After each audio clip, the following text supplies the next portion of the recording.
Today we're heading over to New York City. New York. Forget about it. We're heading to New York City to see our friend Matt in his BBQ Happy Place. I can't wait to check this one out. Matt, give us what you got, buddy. Let's do this.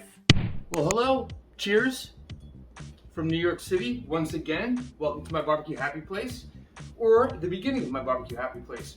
We're going to start inside today because this is where most of my cooks start. I don't have enough room to do prep outside, so in the confines of New York City, when you're working with a small porch or balcony place, you really need to focus on your mise en place, French for everything in its place. So I have to make sure all of my food is prepped before I even go outside, and this is where it all starts over here. We'll do a quick walkthrough before we go outside, and then I'll show you the little porch area out there. So this is an open floor plan. There was a wall here.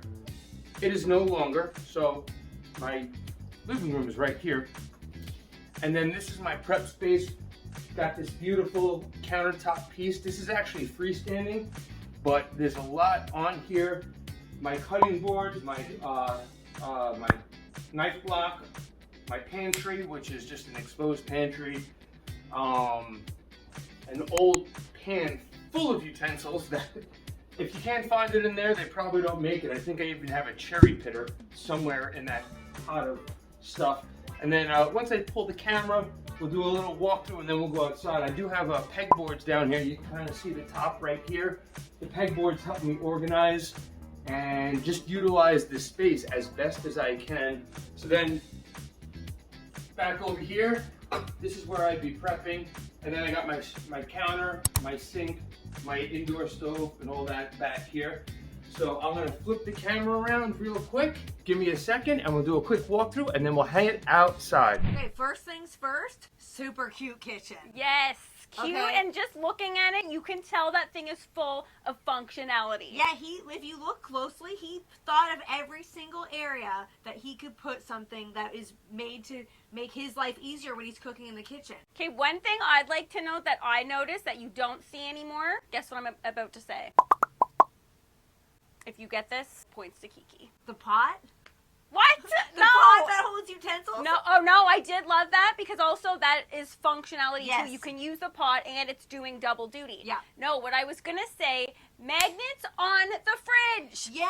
What is with that? My fridge nothing can even magnetize to it. Fridges these days, it's like they're designed to say don't put things on them. I love the look of a fridge with magnets on it. Sometimes you have some family photos on there. You have magnets that you got on different trips that you've been on.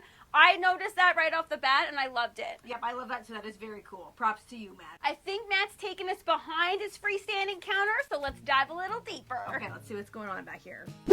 All right, I just flipped the camera around. So that's the pegboard that I was talking about. Super versatile. You could get so many different attachments from hooks to shelves to bags and anything that I could possibly need to prep my food is going to be in this area back here. The quintessential griddle grill pancake batter plopper. I think you need one of those. My box grater is actually behind the picture. A couple of my meat tenderizers. The mandatory garlic press for when I don't feel like chopping garlic all day. And if anybody knows what this is, you get bonus points. I'm not going to disclose that right now, but that's old school French right there. That gold thing, my guess, just by looking at it. Let's take some guesses. All right, 'Cause it has I sure as heck don't know. Okay, it has like a screw thing on the top. I'm gonna guess it's to crush something. Yes, it looks like you're gonna give it one of those. It's gonna crush something down. You said it's French. Does it crush like apples to make cider? Grapes to make wine. Olives? Is it an olive press to make olive oil? That's Italian. So, the French like their olive oil. I noticed that it had like duck-like feet on the bottom. Yeah. So Matt, we need to know what that is. If you know what it is, let us know in the comments below because we are absolutely stumped. I feel like it's kind of rude that Matt didn't actually explain what it is. He was like, I'm gonna intrigue you by showing you it. I'm not gonna tell you what it is. Good Matt impression. Thank you. This kitchen, to me, looks like the mark of a true chef. Okay? You know, nowadays you see some kitchens that have been like staged to look a certain way. I personally can't stand that. It's fake. It's pure Fake, fake, so fake. There's nothing on the countertops. There's no utensils anywhere.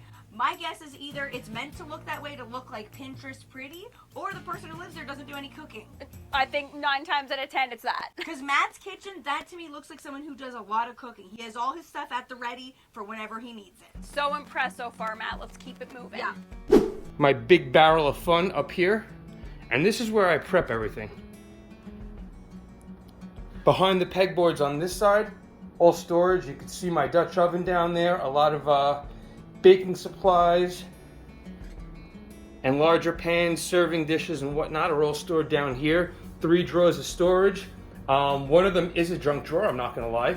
The other 2 are cooking supplies. The middle's cooking supplies. The left is just the good old silverware. My cutting board, some of my knives, the big mezzaluna in the back. That's more of a showpiece, but it kind of stays out. One of my Santokus.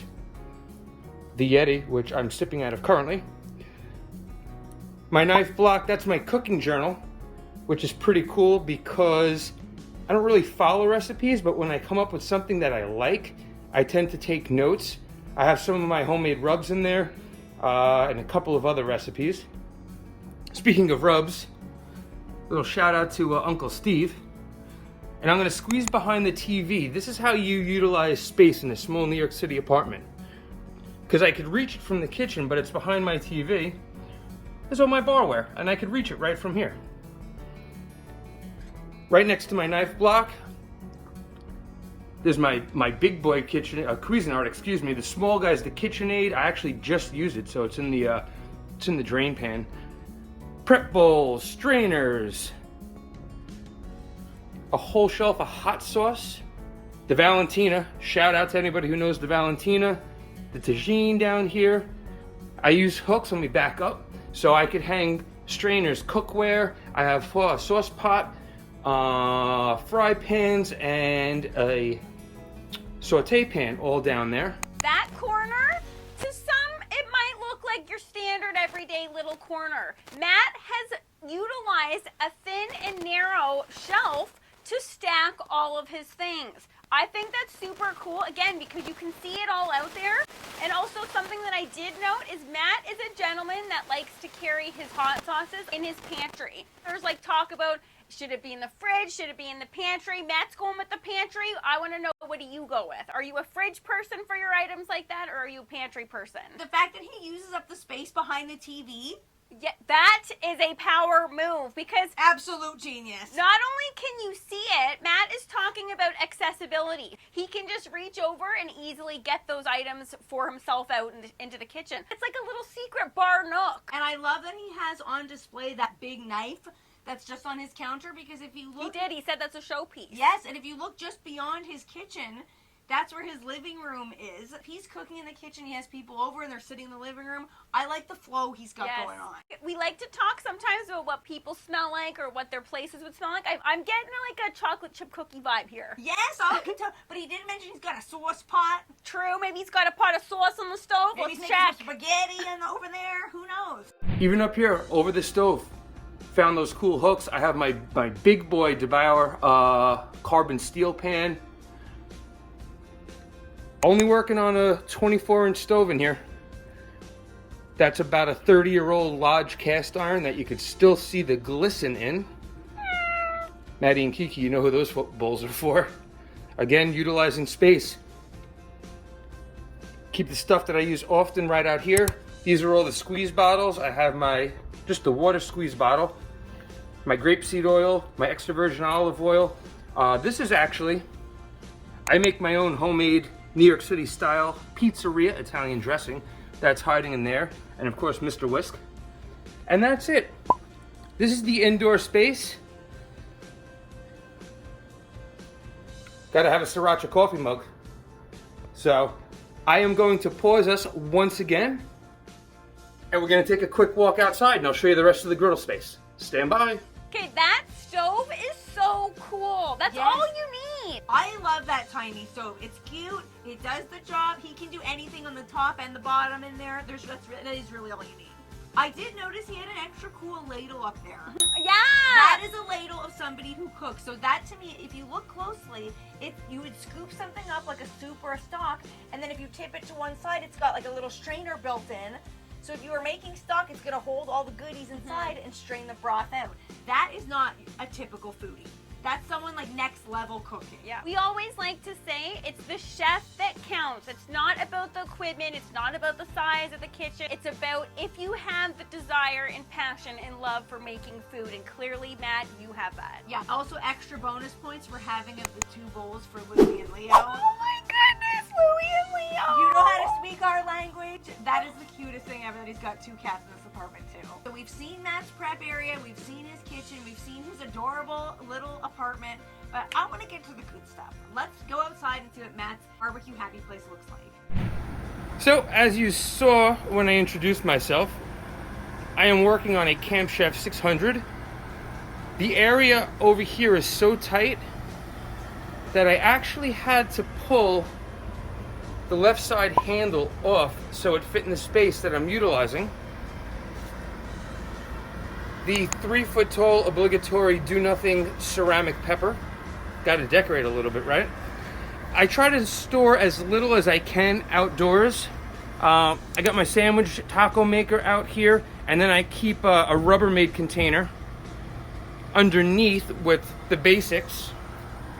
And hiding in the back, right behind my propane, if you can see, is my bocce ball set, because we play bocce.